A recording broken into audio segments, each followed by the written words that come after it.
seni, tanıya bilmirəm seni. Ged unut məni, çıx get neynirəm səni.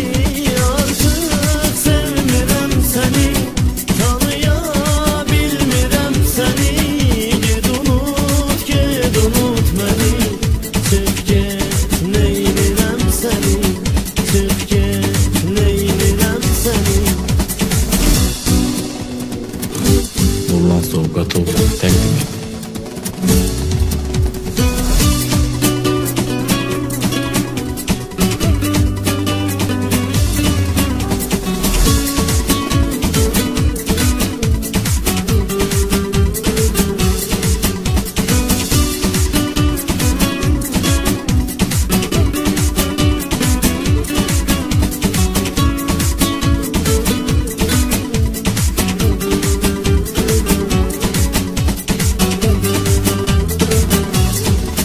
Sen de bir gün birini seversen ve onun xəyanətin görərsən, peşiman olarak ona deyərsən, əlvida daha gedə bilərsən.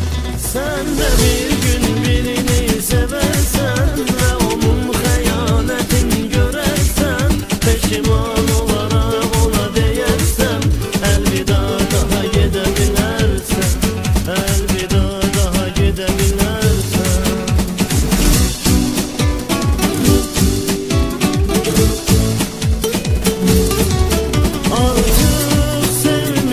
Seni tanıya bilmirəm səni.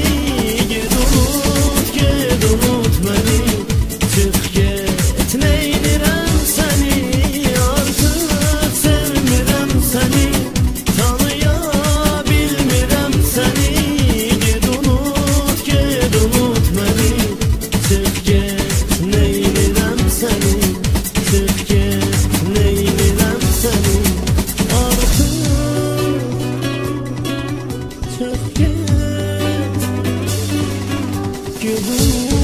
Nurlan Sovqatov təqdim etdi.